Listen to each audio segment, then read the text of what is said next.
काकांना जाग करते. अहो काका काय केलंय तुम्ही, तुम्हाला समजते का? अहो आपल्या पोटचा गोळा, माणसाचा गोळा तुम्ही तुमच्या पायाखाली तोडवला.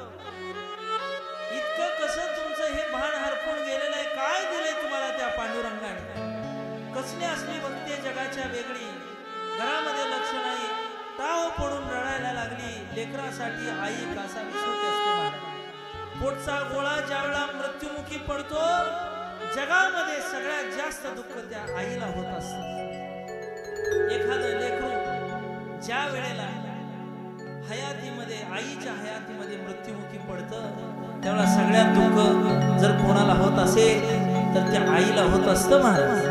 अत्यंत दुःखी झाली, कष्टी झाली, धाय मोकळून रडायला लागली आणि तिनं आपल्या पतीवरती क्रोध व्यक्त केला. त्यावेळेला काकांना राग आला. काका म्हणायला लागले, माझ्या पांडुरंगाच्या भक्तीमध्ये मला तू अडचण करतेस, माझ्या भजनामध्ये तू विक्षेप करतेस. भजनी विक्षेप तर मरण सुद्धा मला परवडलं, भजनातला विक्षेप भक्ताला परवडत नाही. आणि काकाने हातातली चिमणी आपल्या संत नावाच्या पत्नीला फेकून मारली. तिच्या डोक्यातून रक्त व्हायला लागलं, तरी काकाचा क्रोध शांत झाला.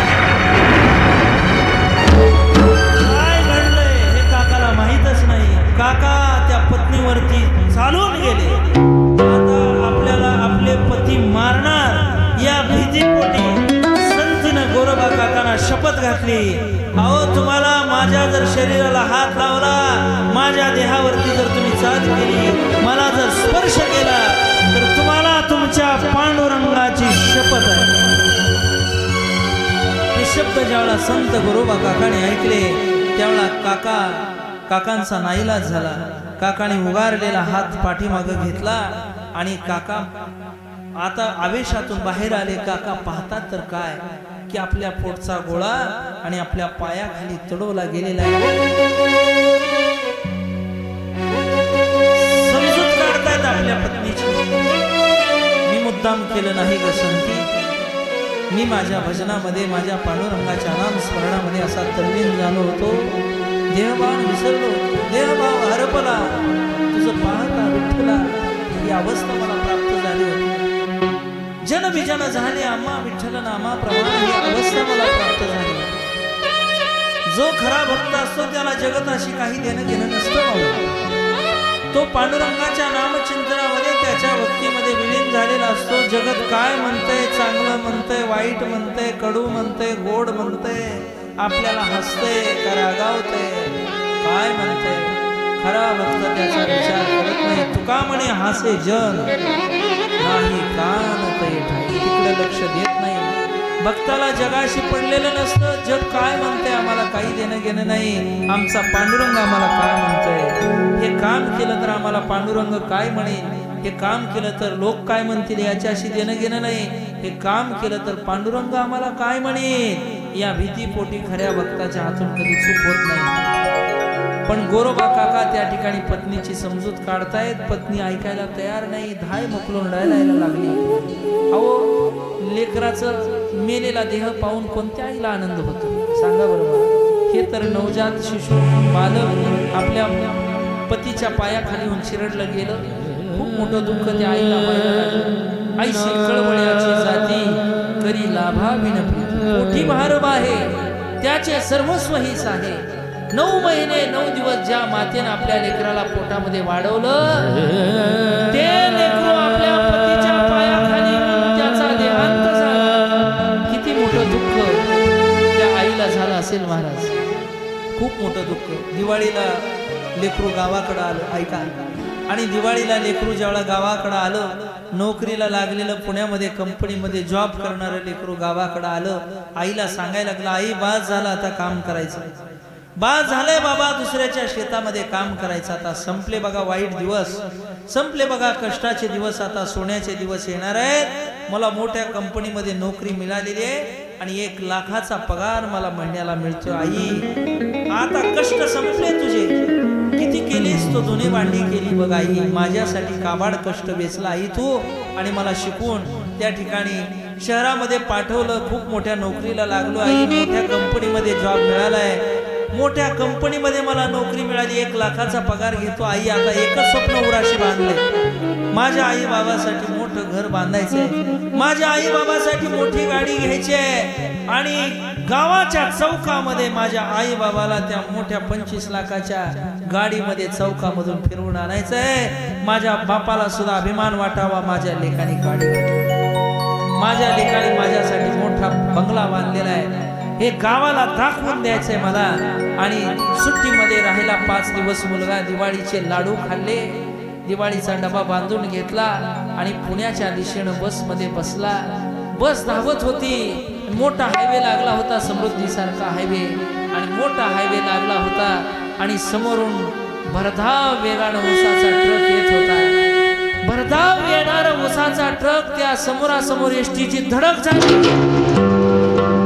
आणि धडकेमध्ये तो गावाकडून पुण्याच्या दिशेनं जाणारा मुलगा जाग्यावरती गेला. जाग्यावरती त्याचा देहांत झाला. ही बातमी फोनवरती गावाकडं त्याच्या पित्याला फोन आला, तुमचा मुलगा पुण्याच्या दिशेनं जात होता, बसमध्ये बसला होता आणि त्याचा काय झाला, धडकेमध्ये देहांत झाला. ही गोष्ट ज्याला पित्याला कळाली, वडिलांना अत्यंत दुःख झालं. सगळ्या गावामध्ये बातमी हा हा म्हणता पसरली. सगळं गाव घराच्या समोर जमायला सुरुवात झाली. घरातल्या पित्याला बातमी माहिती आहे, घरातल्या भावाला माहिती आहे, घरातल्या बहिणीला माहिती आहे, घरातल्या सगळ्या सदस्याला माहिती आहे. अहो, गावाला बातमी माहीत झाली की आमचा मुलगा जाग्यावर गेला, पण आईला सांगायचं धाडस कोणी करत नाही. विचार करतायत लोक की ही बातमी जर आईला सांगावी तर ते प्रेत घरी येईपर्यंत आईचं प्रेत पडेल, इतकं प्रेम त्या आईचं आपल्या लेकरावरती असतं महाराज. म्हणून तर एका कवीनं वर्णन केले ना, अंबरुण असरले साठती जभागाय, तवा मले त्याच्यामध्ये दिसती माझी माया, दिसती माझी माया. काट्या कुट्या वेचायला माये जाई राणी, पायात नसे वाहन तिच्या फिरे अरवाणी. काट्या कुट्यालाही तिचं आणत नसे पाय, तवा मले काट्यामध्ये दिसती माझी माया, दिसती माझी माया. निंबरून वासराले चाटती जभागाय, तवा मले काट्यामध्ये दिसती माझी माया, दिसती माझी माया. आया बाया सांगत होत्या होतो जवाना, दुष्काळात माईच्या माझा अटला होता पाना.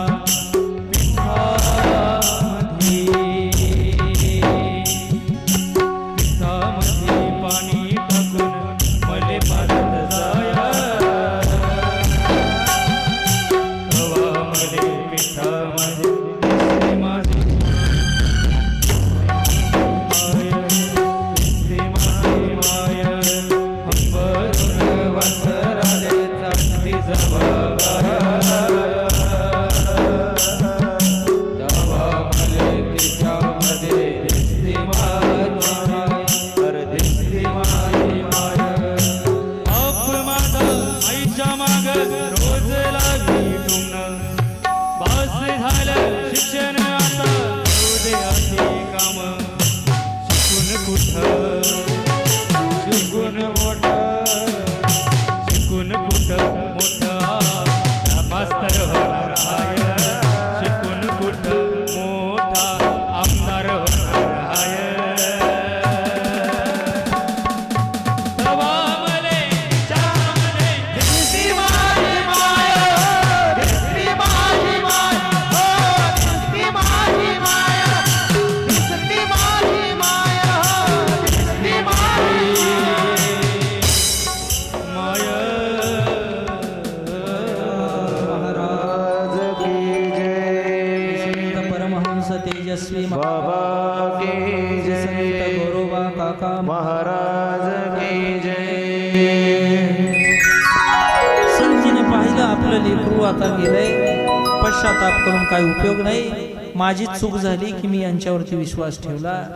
यांचा देहबाण हरपलेला होता हे मला कळायला पाहिजे होतं, पण मला समजलं नाही. हे भजनामध्ये तल्लीन झालेले होते, मला समजलं नाही.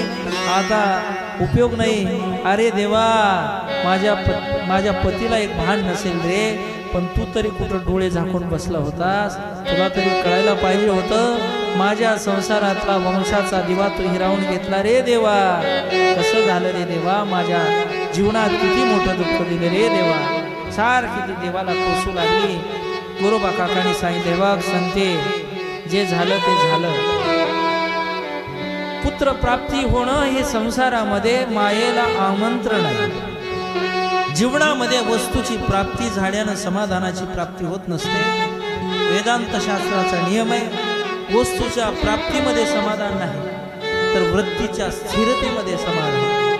वस्तू किती प्राप्त झाली तर इच्छा संपत नाही, इच्छा वाढत जाते संती. गुरुबा काकांचं तत्वज्ञान ऐका. वस्तू प्राप्त झाली, व्यक्ती प्राप्त झाली, म्हणून इच्छा संपत नाही, इच्छा बळावत जाते. अरे आता मला एवढे पैसे प्राप्त झाले का, एवढ्यामध्ये माझं भागत नाही, अजून थोडेसे झाले पाहिजे. आता घर झाले का बांधून, आता गाडी राहिली, आता गाडी झाली का घेऊन, आता ही गाडी जुनी झाली, आता नवी घ्यायची आहे बघा. आता अजून कुठंतरी एखादा प्लॉट घ्यायचा पहा, तिथंही मोठं अपार्टमेंट उभा करायचं, इच्छा वाढत जाते. वस्तूची प्राप्ती झाली, इच्छा वाढत जाते. याच्या उलट ज्यावेळेला परमार्थातली वस्तू प्राप्त होते, परमार्थातला देव प्राप्त होतो, तेवढा जीवनातली इच्छा संपून जाते. लक्षात घ्या. सोपं सांगू का तुम्हाला? रामभाऊ नावाचे गृहस्थ आहेत, डोंगरावरती गेले, मातीचं खोदकाम करायला लागले. मातीचं खोदकाम करताना त्यांना 10 किलो सोन्याचा पुतळा सापडला. किती? हे असं सोनं 10 किलो ऐकायचं असतं नुसतं बरं का, तसलं काही डोक्यात घ्यायचं नाही. आता तोळ्यावरून गुंजावर सोनं मिळायचं अवघड झाले. सोन्याचे भाव आता मला वाटतं 80-85 पर्यंत गेलेले. तुमच्याकडे काय असलं सोनं तर जात. मला आणखी एकाच बोटात आहे बरं का माझ्या, दुसऱ्या बी बोटात चालते मला. सोनं 10 किलो सापडलं रामभाऊला. 10 किलो सोन्याचा पुतळा सापडला. रामभाऊनी पाहिलं, वा वा वा, 10 किलो सोन्याचा पुतळा आहे. सगळ्या गावाला माहीत झालं. बोरोडी परिसरातले सगळे लोक डोंगरावरती पाहायला गेले आणि 10 किलो सोनं सापडले रामभाऊला. पण लोकांनी पाहिलं, रामभाऊ समाधानी नाही, डोक्याला हात लावून बसले. रामभाऊनी डोक्याला हात लावलेला. डोक्याला हात लावलेल्या रामभाऊकडे पाहिल्यानंतर लोक म्हणायला लागले, अहो रामभाऊ, तुम्हाला 10 किलो सोनं सापडले म्हणता आणि डोक्याला हात लावून बसले, का चिंता, कशाची काळजी आहे तुम्हाला, काय तुम्हाला चिंता आहे? त्यावेळेला रामभाऊनी सांगितलं, अरे 10 किलो सोनं सापडले गोष्ट खरी आहे, पण या पुतळ्यावर काय लिहिलंय पहा. त्या पुतळ्यावर खाली लिहिलं होतं, हा सोन्याचा 10वा पुतळा आहे, हा सोन्याचा 10वा पुतळा. मग असू द्या की काय फरक पडतंय, याच्या अगोदरचे 9 कुठे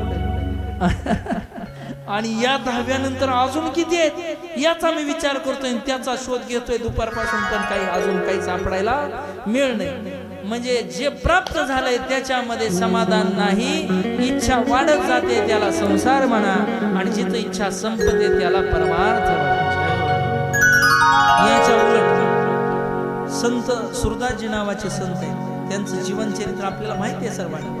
सुरदासजी डोळ्याने आंधळे होते. डोळ्याने आंधळे असणारे सुरदासजी भगवान परमात्म्याच्या दर्शनाला, कृष्ण परमात्म्याच्या दर्शनाला जायचे. देवाचं दर्शन घ्यायला गेलेले सुरदासजी लोक म्हणायचे, अहो सुरदासजी, तुम्हाला डोळ्याने दिसत नाही. डोळ्याने दिसत नसताना सुद्धा तुम्ही दर्शनाला कसं काय येता? तुम्हाला देव दिसतोय का? सुरदासजी म्हणतायत, अरे मला देव दिसत नसला म्हणून काय झालं, देवाला तरी मी दिसतोय ना. देवाला दिसलं म्हणजे झालं. आपण काय करतो हे आपल्याला जरी समजत नसलं, दुसऱ्याला आपण फसवू असं वाटत असलं तरी देवाला सगळं कळते. लक्षात. सुरदासजी विचार करतायत, देवाला मी दिसतोय ना बाज. आणि सुरदासजी देवाची सेवा करतायत. सेवेचा भार देवावरती झाला. भगवान परमात्मा सुरदासजींना बोलायला लागले, सुरदासजी तुम्ही काहीतरी मागितलं पाहिजे, काहीतरी मागून घ्या. सुरदासजी म्हणताय, देवा मला काही नको, काही इच्छा नाही, मला काही मागण्याची अपेक्षा नाही. तरी सुद्धा देव सुरदासजींना म्हणताय, काहीतरी मागा, काहीतरी मागा, काहीतरी मागा. त्यावेळेला सुरदासजी म्हणताय, देवा तुझे पायी सुख सर्व आहे, सगळं काही प्राप्त आहे देवा तुझ्या आशीर्वादानं, काही नको. ज्या सुरदासजी जवळ काहीच नाही ते म्हणतायत मला काही नको, काही नको. देव आपल्याला कधी म्हणला का तुम्हाला काय पाहिजे? पण तरी सुद्धा आपलं रोज यादी तयारच आहे आपली. देव प्राप्त झाल्यावर बाबाने जर आपल्याला विचारलं काय इच्छा आहे तर काय सांगायचं बाबाला, आपली यादी तयारच आहे. पण अजून काय आपला नंबर लागलेला दिसत नाही. ऐका, देवाने आग्रह धरला, सुरदाजी काहीतरी मागून घ्या. सुरदाजी म्हटले देवा काही नको. देव म्हणताय सुरदाजी तुम्हाला दृष्टी नाही, मी तुम्हाला डोळे देतो जेणेकरून तुम्ही माझं स्वरूप पाहू शकाल, मी किती सुंदर आहे हे तुम्हाला दिसेल. त्यावेळेला सुरदाजी म्हणताय देवा जरी मला डोळे नसले आणि मी तुला बाह्य स्वरूपाने पाहू शकत नसलो तरी अंतकरणातल्या दृष्टीने मी तुला चांगला जाणतो रे देवा. मला अंतकरणातली दृष्टी आहे, त्या दृष्टीने मी तुझं स्वरूप पाहिलेलं आहे रे देवा. मला बाह्य दृष्टीची गरज नाही. तरी सुद्धा देवाचा आटास आहे, आग्रह आहे. घ्या म्हणणारा कोण आहे याचा विचार कधीतरी माणसाला करावा लागतो. आता एखाद्या वेळा चहा पिऊन कंटाळा आलेला असतो महाराज लोकांना, परंतु कुठंतरी एखाद्या वेळा एखादी मोठी व्यक्ती म्हणते घ्या महाराज चहा. आता घ्यायची इच्छा नसते तरी सुद्धा घ्या म्हणणारा कोण आहे त्यावेळेला घ्यावा लागतो. तशा पद्धतीनं देव स्वतः म्हणतोय सुरदाजी मी तुम्हाला डोळे देतो. सुरदाजींना डोळे दिले, दृष्टी दिली. सुरदाजींनी भगवान परमात्म्याचं स्वरूप पाहिलं. पांडुरंग कांती दिव्य तेज झळकती, रत्नकिळ फाकती प्रभा, अगणित लावण्य तेज पुंजाळले, न वर्णवे ते तिची शोभा. कानडा हो विठ्ठलू कर्णाटकू, येणे मज लावियला वेदू. हे भगवान परमात्म्याचं स्वरूप ज्याला सुरदाजींनी पाहिलं, सुरदाजी देवाला म्हणतायत देवा माझी अजून एक इच्छा आहे. काय इच्छा आहे सुरदाजी? आतापर्यंत तर काही नको म्हणत होते. तर सुरदाजी म्हणताय देवा इच्छा अशी आहे दिलेले डोळे तेवढे काढून घ्या. दिलेले डोळे काढून घ्या हे शब्द ज्यावेळा देवानी कानाने ऐकले त्यावेळा सुरदाजींना देव म्हणताय अहो सुरदाजी असं कशासाठी म्हणताय तुम्ही? त्यावेळेला सुरदाजींनी दिलेलं उत्तर ऐका. सुरदाजी म्हणताय देवा या सृष्टीमध्ये आलो, मला डोळे नव्हते, नेत्र नव्हते, मी तुमचं स्वरूप पाहू शकत नव्हतो. तुम्ही मला डोळे दिले, मी तुमचं स्वरूप पाहिलं. तुमचं स्वरूप इतकं सुंदर आहे, इतकं सुंदर आहे. ते स्वरूप मी पाहिलं, तुमच्या स्वरूपाला पाहिलं आणि तुम्हाला पाहिल्यानंतर आता जगतामध्ये दुसरं काही पाहण्याची इच्छा शिल्लक राहिली नाही. म्हणून दिलेले डोळे काढून घ्या. नारद भक्ती सूत्रामध्ये वर्णन आहे यत् प्राप्यन किंचित वांछतेन सोचतेन द्वेष्टेन रमते नोत्साही भवति, यल्लब्ध्वापमान सिद्धो भवति, अमृतो भवति, तृप्तो भवति, कृतकृत्य झालो, इच्छा केली ते पावलो. भगवान परमात्म्याच्या प्राप्तीनं जीवनातल्या सगळ्या इच्छांचा नाश होतो महाराज. म्हणून एकच वस्तू अशी प्राप्त करायची की जी प्राप्त केल्यानंतर जीवनात काहीच प्राप्त करायची इच्छा राहिली नाही पाहिजे. आता निश्चिंतीने पावलो विसावा, आता निश्चिंतीने पावलो विसावा, आता निश्चिंतीने पावलो विसावा, आता निश्चिंतीने पावलो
उमटलिया धावा तृष्णेची या जीवनातल्या सगळ्या अपेक्षा आणि इच्छा जिथं संपल्या जातात त्याला खऱ्या अर्थाने समाधान असं म्हणतात महाराज.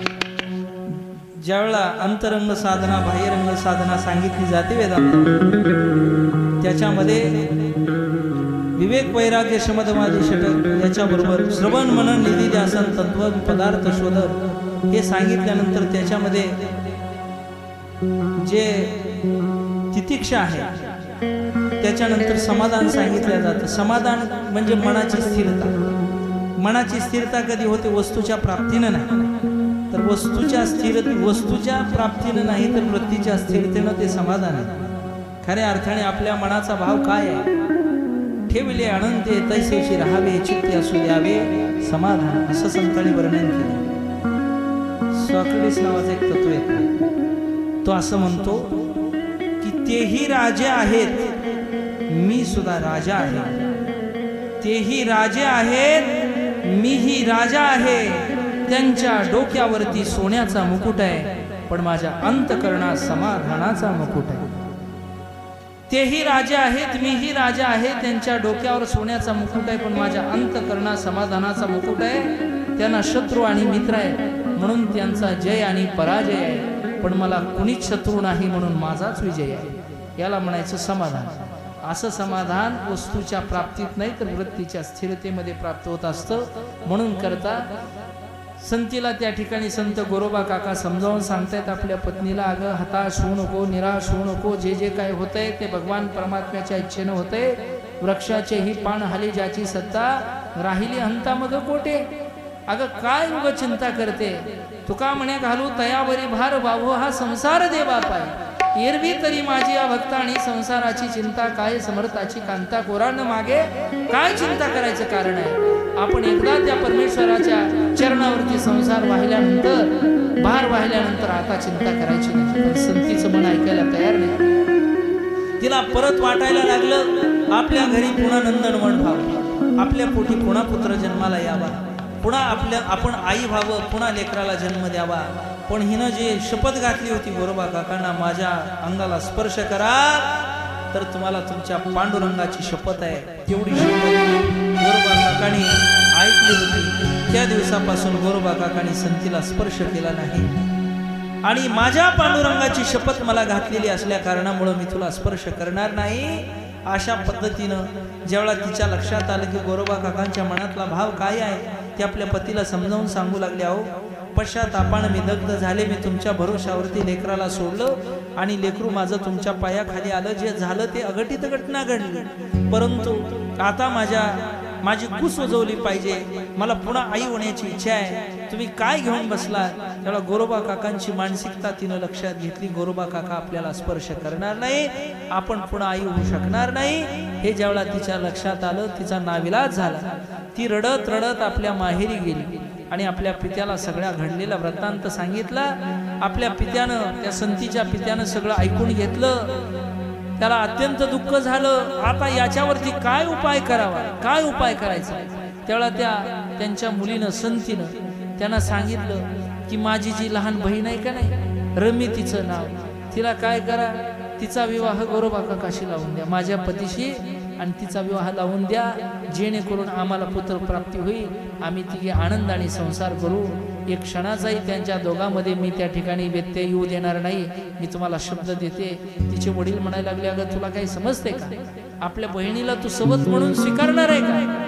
त्यावेळा ती म्हटली, अहो पुत्र प्राप्तीसाठी कुणालाही मी सवत स्वीकारेन. मग कुणालाही प्राप्त करण्यापेक्षा माझ्या बहिणीला रमीला तुम्ही काय करा, माझ्या पतीशी तिचा विवाह लावून द्या. ही गोष्ट ज्यावेळा तेरमध्ये कळली की आता गोरोबा काकांचा दुसरा विवाह त्या ठिकाणी लावायचा आहे, गोरोबा काकांना आता दुसरं लग्न त्या ठिकाणी करायचं आहे, त्यावेळेला लोक म्हणायला लागले, एक लेकरू सांभाळता आलं नाही, आता दुसरा विवाह करून दुसरं लग्न करून आता काय करणार आहे? निंदा करू लागले, नालस्ती करू लागले लोक. पण गोरोबा काकाला काही देणं घेणं नाही. जग काय म्हणतंय, जग काय निंदा करतंय, संतांना काही देणं घेणं नसतं. आणि गोरोबा काकाने कोणत्याही गोष्टीकडे लक्ष दिलं नाही. गोरोबा काका आपल्या पत्नीला समजावून सांगत होते, अगं नको तू दुसऱ्या लग्नाचा आटास करू.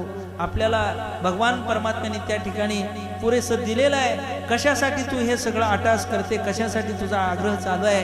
त्यावेळा त्या संतीनं गोरोबा काकांची समजूत घातली आणि सांगितलं, तुम्ही तुमच्या मनाचा मोठेपणा दाखवा आणि या लग्नाला तयार व्हा. कसं तरी गोरोबा काका लग्नाला तयार झाले आणि लग्न लागल्या गेलं.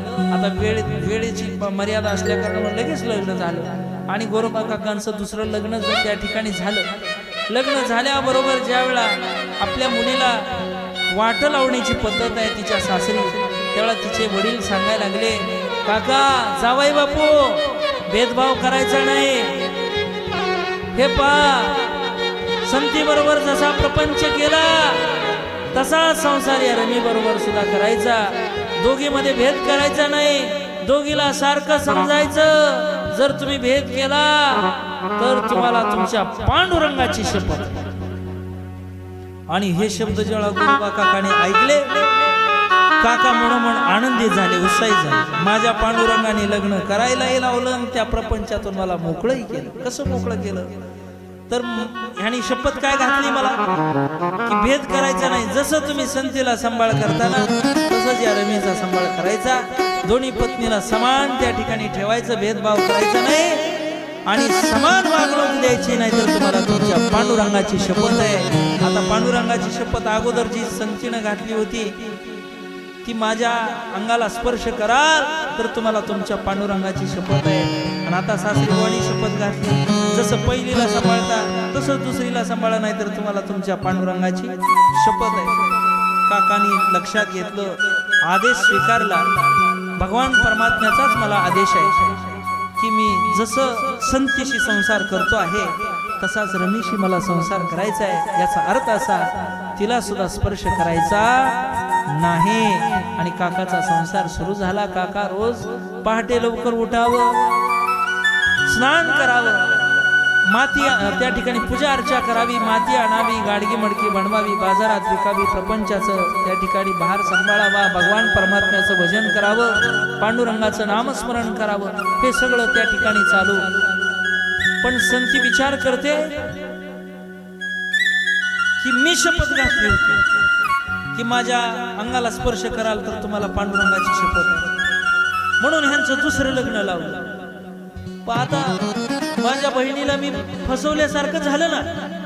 मी तिला गोड बोलून या ठिकाणी यांच्याशी लग्न करायला लावलं, तरी काका माझे पती हिला स्पर्श करायला तयार नाहीत. हे कुठवर चालायचं? पांडुरंगा धावत पळत गेली, पांडुरंगाच्या चरणाला बिलगली. देवा, अरे काय माझ्या जीवनामध्ये तू वाढून ठेवलं रे देवा. माझ्याशी माझा पती संसार करायला तयार नाही म्हणून माझ्या बहिणीला मी त्या ठिकाणी जाणून बुजून लग्न करायला भाग पाडलं आणि तिला संसार करण्यासाठी इथं घेऊन आले, परंतु त्या ठिकाणी माझा पती तिच्याशी संसार करायला तयार नाही. काय करायचं रे देवा, काय माझ्या नशिबामध्ये वाढून ठेवले. देवाला दोष देऊ लागली, आपल्या पतीला कोसू लागली. तिनं स्पष्ट विचारलं काकाला, अहो तुम्ही माझ्याशी संसार करत नाही म्हणून मी तुमचं लग्न लावलं माझ्या बहिणीशी. जशी वागणूक तुम्ही मला देताय तशीच माझ्या बहिणीला देऊ लागली, असं कशामुळे? त्यावेळा काकाने सासरीबुवाने घातलेली शपथ सांगितली. त्या संतीनं डोक्याला हात लावला. या माणसाचं काय करावं, काय कळत नाही. तुम्हालाही तुमची पत्नी म्हणत असेल ना कधीतरी, या माणसाला काय कळत नाही, काय करावं या माणसाला.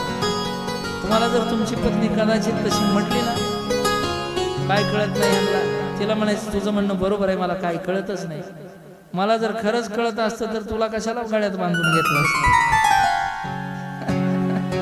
असं काय म्हणू नका. ओरडीचा सप्ताह 7 दिवसाचा आहे. पुन्हा तुमच्या भाकरीचे वांदे होतील जेवणाची. पुन्हा तुम्हाला मग प्रत्येक संस्थांवर 7-7 दिवस काढावे लागतील.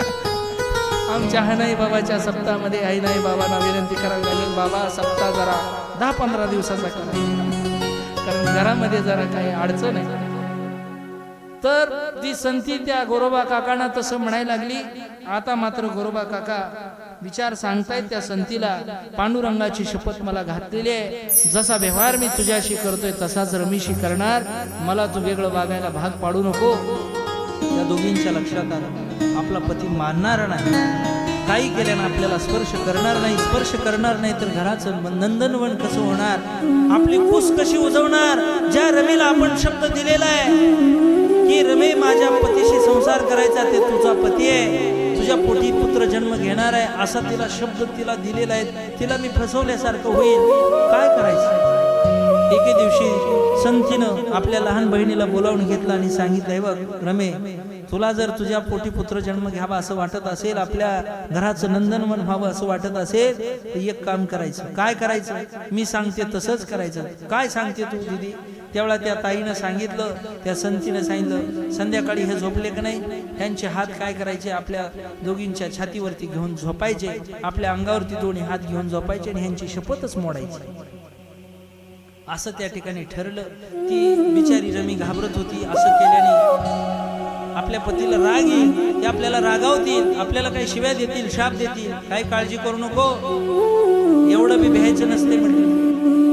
आणि संध्याकाळी काका ज्यावेळा भजन करून थकले, झोपी गेले, त्यावेळा त्या संतीनं आपल्या बहिणीला जसं सांगितलं होतं तसं दोघींनी ठरवल्याप्रमाणे दोघी उजव्या बाजूला संती जाऊन झोपली, डाव्या बाजूला रमी जाऊन झोपली आणि बळजबरीनं काकांचे दोन्ही हात आपल्या अंगावरती घेऊन दोघी झोपल्या.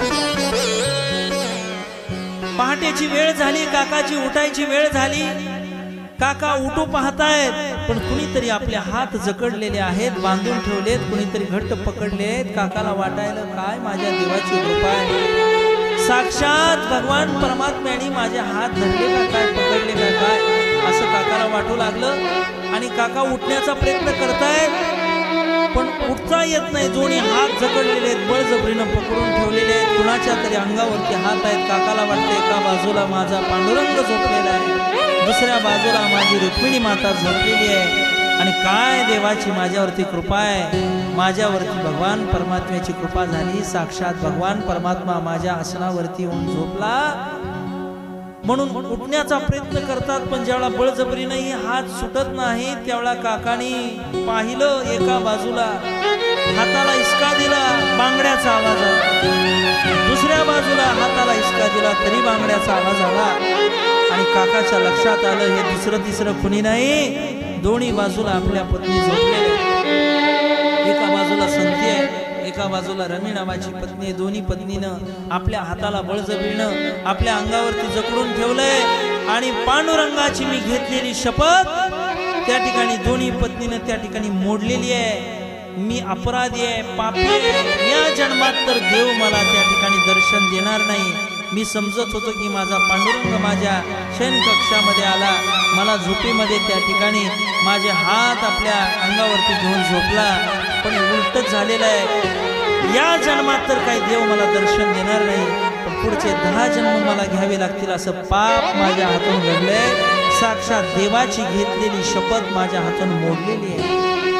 खूप खिन्न झालं अंतकरण, हिसका दिला. दोन्ही पत्नीला त्या ठिकाणी शिव्या शाप देऊ लागले, मनानं खिन्न झाले. आणि ज्या हाताने पाप केलंय, माझ्या पांडुरंगाच्या नावाची शपथ ज्या हाताने मोडलेली आहे, या या हाताला आता या व्यवहारामध्ये, या शरीराला जखडून राहण्याचा काही एक अधिकार नाही. गोरोबा काकाने हाताला शिक्षा द्यायचं ठरवलं. बाहेर त्या ठिकाणी छोटस झाड होतं, त्या झाडाला एक विळा बांधला आणि काकाने आपले दोन्ही हात त्या विळ्यावरती आदळापट करून धारदार शस्त्रावरती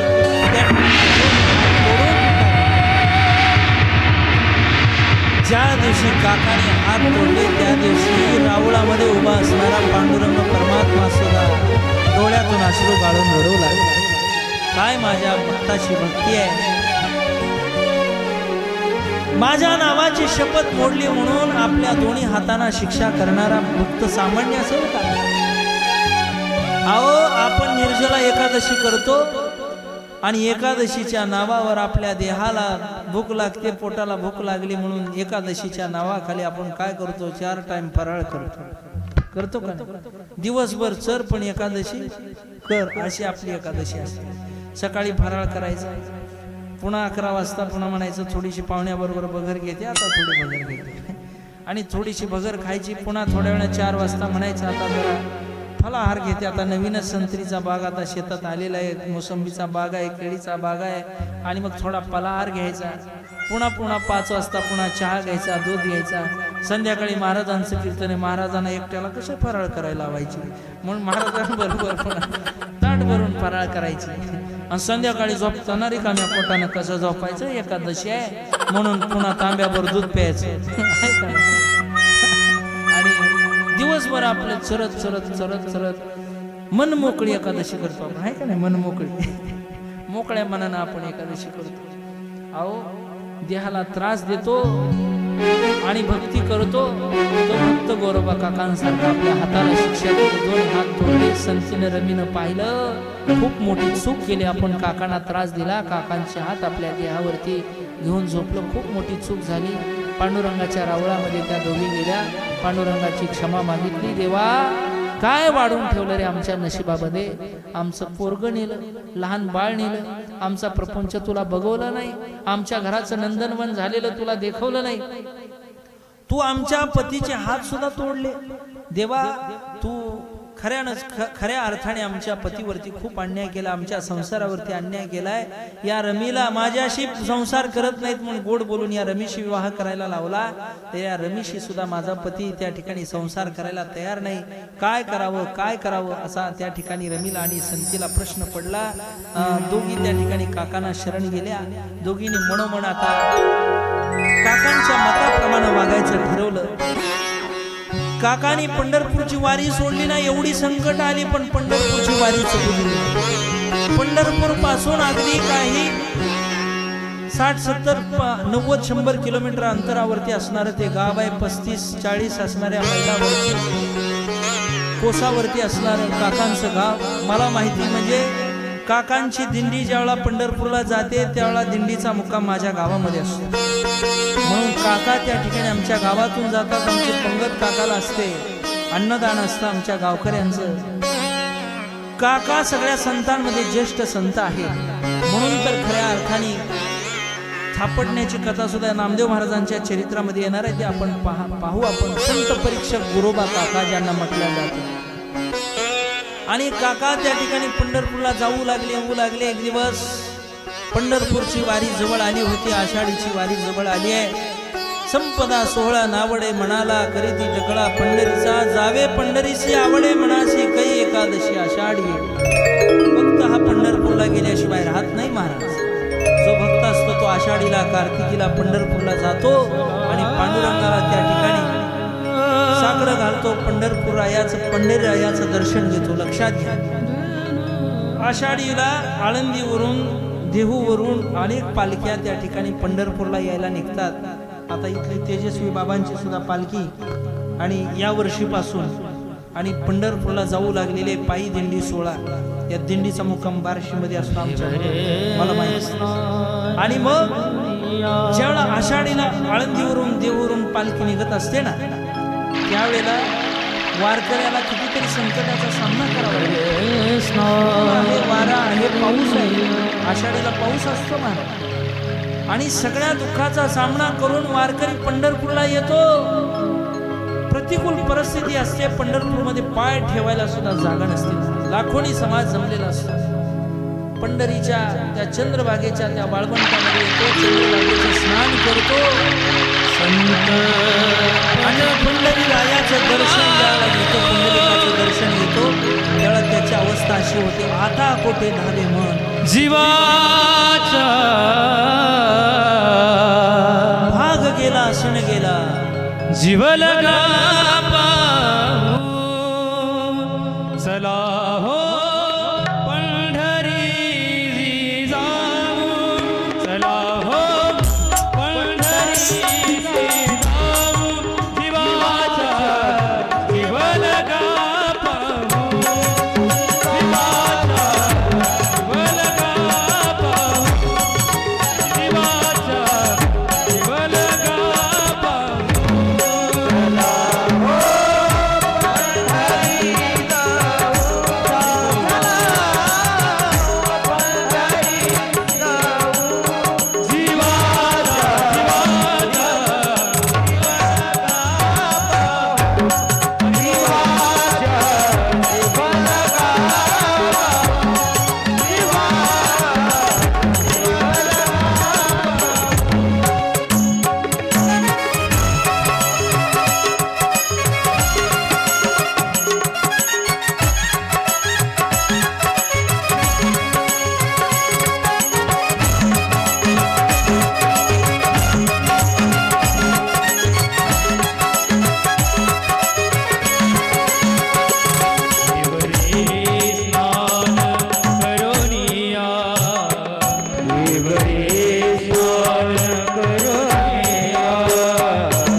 गणेशनाथ महाराज की जय संत परमहंस तेजस्वी बाबा की जय जय जय श्रीराम संत काकाने आषाढीची तयारी चालू केली. संतीनं सगळं काही त्यांची पिशवी भरली. त्यावेळेला ते गाठोड असायचं, त्याला काही बॅगा वगैरे नव्हत्या. आणि गाठोड्यामध्ये सगळे कपडे घातले, विणा अडकवली, चिपळ्या अडकवल्या आणि गोरोबा काकांची त्या ठिकाणी बाराबंदी बांधायला सुरुवात केली. त्यावेळेला गोरोबा काका संतीकडे पाहतायत आणि संतीला म्हणतायत, अगं संती, पंढरपूरच्या मालकाचा त्या ठिकाणी निरोप आहे, येशील का पंढरपूरला? आणि पंढरपूरला येशील का असं म्हटल्यानंतर संतीलाही त्या ठिकाणी आनंद वाटायला लागला. पंढरपूरला जाता येऊ वाटायला लागलं, जावं वाटायला लागलं. मग त्या ठिकाणी गोरोबा काकांच्या सोबत आणि ती संती पंढरपूरच्या यात्रेला जाऊ लागली, आषाढीमध्ये सहभागी होऊ लागली. पण पंढरपूरच्या पांडुरंगाला त्या ठिकाणी काळजी पडली. आता परमार्थ सुरळीत चालू झाला, पण प्रपंचाचं, कारण किती परमार्थ करणारा असला तर प्रपंच चांगला असावाच लागतो. परमपूज्य गुरुवारी आमचे कुरेकर बाबा एक वाक्य सांगत असतात, ज्या माणसाला खऱ्या अर्थाने व्यवहार कळतो त्यालाच परमार्थ कळतो. आता लोक म्हणजे तुकाराम महाराजाला काय व्यवहार काय कळत होता? अहो, जोडून या धन उत्तम व्यवहार आहे, उदास विचारे वेच करी. हा परमार्थ प्रपंच कळला नाही का त्यांना? नक्की कळतो. संतांना प्रपंच चांगला कळतो, त्याच्यामध्ये त्यांची प्रवृत्ती नसते, हा भाग वेगळा. पण प्रपंच त्यांना चांगला कळतो. आणि मग आता जगाच्या मालकाला काळजी पडली, गोरोबा काकाने हात तोडलेले आहेत, परमार्थ सुरळीत झालाय काकांचा. आता प्रपंचाची काय वाट आहे, आता काय करायचं? त्यावेळेला भगवान परमात्म्याने ठरवलं, आता प्रपंचामध्ये अडचणी लागल्यात काकांच्या, आता आपणच काहीतरी केलं पाहिजे. साक्षात जगाच्या मालकाने आणि एका कुंभाराचं रूप धारण केलं. कुंभाराचं रूप धारण केलं. रुक्मिणी आईसाहेब म्हटल्या, हे काय सोंग धरले? त्यावेळेला म्हटले, नुसतं हे मी सोंग धरलेलं नाही, तुला सुद्धा सोंग धरायचंय. काय करायचंय? तर तुला सुद्धा एक कुंभारीण व्हायचंय, तुला सुद्धा कुंभारणीचं रूप घ्यायचंय. मग आता पत्नीचं रूप त्या ठिकाणी रुक्मिणी आईसाहेबांनी त्या विठू कुंभाराच्या पत्नीचं रूप धारण केलं. आणि आता मग कुंभारीण म्हटल्यावर गाढव सुद्धा लागते त्यांना. तर मग सांगितलं, पत्नी असल्याशिवाय गाढव पुढे जात नाही, कुंभार सुद्धा गाढवाशिवाय शोभून दिसत नाही. आणि म्हणून करता गरुडाला आज्ञा केली, ए गरुडा, आता काय करायचं? गाढवाचं रूप धारण करायचं. गरुड म्हटलं, आता काय गरुडाचा आता गाढव केला, गाढवाचा काय करता? म्हटले, अजून काय काय करायला होता? त्या ठिकाणी गाढवाचं रूप धारण केलं आणि मजल दरमजल करत भगवान परमात्मा तेरगावी आले. तेरमध्ये त्यांनी प्रवेश केला आणि विचारलं, का हो, इथं गोरोबा काका कुंभार राहतात म्हणे? हो, राहतात. त्यांचं घर कुठं आहे? तिथं गेले भगवान परमात्मा. काका त्या ठिकाणी बसून हरिनाम करत होते, भजन करत होते. आणि विचारलं, अहो गोरोबा काका तुम्हीच का? होय, मीच गोरोबा काका. का रे बाबा, काय काम आहे माझ्याकडं? अहो, मी विठू नावाचा कुंभार आहे. कुठून आला रे बाबा? खूप लांबून आलो, पंढरपुराकडून. काय काम आहे माझ्याकडं? अहो, खूप महत्वाचं काम आहे, गावोगाव आता किती दिवस फिरू आणि असंच तुमच्याजवळ कुठंतरी काम करीन म्हणतो. माझ्याकडे आवा नाही, भट्टी नाही, माझ्याकडे चक्र नाही आणि मी तुमच्या हाताखाली काम करीन म्हणतो. अरे बाबा, तू माझ्या हाताखाली काम करीन म्हणशील, पण मला हातच नाही आणि तू माझ्या हाताखाली काय काम करणार? आणि जे काय करायचं ते तुलाच करावं लागेल. अहो, मी सगळं करीन, पण मला राहायला जागा द्या. मी तुमच्या घरी त्या ठिकाणी गाडगे घडवतो, त्या गाडग्यांना आकार देतो, बाजारामध्ये विकतो, त्याला भट्टीला लावतो, सगळं करतो, पण तुमच्या घरी राहण्याची मला जागा तरी द्या. गोरोबा काकांना आनंद झाला. काका विचार करतात की ज्या काळामध्ये प्रपंच संकटामध्ये आला त्या काळात साक्षात भगवान परमात्म्यानेच याला पाठवलं का काय, की माझ्या घरचा प्रपंच सुधारण्याकरता. काही बाबा हरकत नाही रे, तिथं झोपडीमध्ये राहावं लागेल. की गाडगीर हे गाढव आहे. हो काका, माझ्याजवळ सुद्धा गाढव आहे, काय काळजी करू नका. मी माती आणीत जाईन, गाडगी मडकी बनवत जाईन, भट्टीला आव्याला त्या मडकीला आली जाईन आणि ती बाजारात विकून तुम्हाला चोख पैसे देत जाईन, काय काळजी करू नका. साक्षात जगाच्या मालकाने गोरोबा काकांच्या घरी राहून आणि गाडगी मडकी घडवण्याचं त्या ठिकाणी काम केलं. फिरत्याचा का वरती घेसी मातीला आकार, विठ्ठला तू वेडा कुंभार. गोरोबा काकांच्या घरी गाडगी मडकी बनवावी, ती आव्यामध्ये भट्टीला लावावी आणि ती भाजलेली मडकी बाजारामध्ये विकायला न्यावी. आणि देवाचा प्रचार लय जोरात होता. ए गोरा कुंभाराची मडकी बाजारात आलेली आहे, गोरोबा काकाची मडकी बाजारामध्ये आलेली आहे, घ्या रे मडकं, घ्या रे गाडगं, घ्या रे डेरा. आणि बाजारातले लोक म्हणायचे, अरे काय मडक्याची तुझ्या काय क्वालिटी आहे, कशी कळणार आम्हाला? तुझ्या मडक्याला आम्ही घरी नेत असताना ते मडकं गाडगं फुटलं तर काय करायचं? देवाने सांगितलं हे मडकं काही साधं सुद्धा नाही, गोरोबा काकाच्या असणाऱ्या आव्याच्या भट्टीमध्ये भाजलेलं मडकं आहे. अरे असं वाजवून काय पाहता, त्याला नुसत्या हातानं वाजवून पाहू नका, ते मडकं वरी फेकायचं, कुठं आभाळामध्ये फेकायचं. आणि ते मडकं खाली जमिनीवरती पडलं पाहिजे, तरी सुद्धा या मडक्याला काय होणार नाही. हे ओरिजिनल काकाच्या भट्टीतलं मडकं आहे. ओरिजिनल तेजस्वी बाबाच्या भट्टीतलं मडकं असतं का नाही? ओरिजिनल तेजस्वी बाबाच्या भट्टीतलं मडकं किती आघात झाले तरी फुटत नाही आणि कमजोर पडत नाही. तसं गोरोबा काकांच्या भट्टीतलं मडकं पांडुरंगाने स्वतः ते आबाळामध्ये फेकायचं, तरी सुद्धा ते मडक्याला काय व्हायचं? सगळ्याचे बाजार बंद पडले, पण गोरोबा काकाच्या मडक्याला भावच भाव. महाराज लोक सगळे मडकं घ्यायला, गाडगं घ्यायला गोरोबा काकांच्याच मडक्याला त्या विठू कुंभाराकडेच येऊ लागले. देवानी सगळ्या लोकांना ते मडकं विकायला सुरुवात केली. प्रपंच भरभराटीला आणला देवानी. आणि त्या ठिकाणी मला फक्त आता कथा भरपूर लांब आहे, एवढं सांगायचं आहे की भगवान परमात्म्याने गोरोबा काकांच्या घरी मडकी घडवण्याचं ज्यावेळा काकांना ही गोष्ट समजली की साक्षात पंढरपूरचा पांडुरंग परमात्मा आपल्या घरी कुंभार म्हणून राहिला, नुसता एकटा राहिला नाही तर रुक्मिणी मातेला घेऊन राहिला, गरुडाला गाढवाचं रूप धारण करायला लावलं आणि आपल्या घरचा प्रपंच अडचणीत आलेला संसार त्याने हाकण्याचं काम केलं. विठाई कोणाला पावली गो, विठाई कोणाला पावली, पावली गोऱ्या कुंभाराला, गोऱ्या कुंभाराला, पावली गोऱ्या कुंभाराला, गोऱ्या कुंभाराला, पावली गोऱ्या कुंभाराला, गोऱ्या कुंभाराला, पावली पावली भोळ्या या भक्ताला, भोळ्या या भक्ताला, पावली भोळ्या या भक्ताला, भोळ्या या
गोरोबा काकाचा संसार सुखी झाला. झाला का?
रे शरण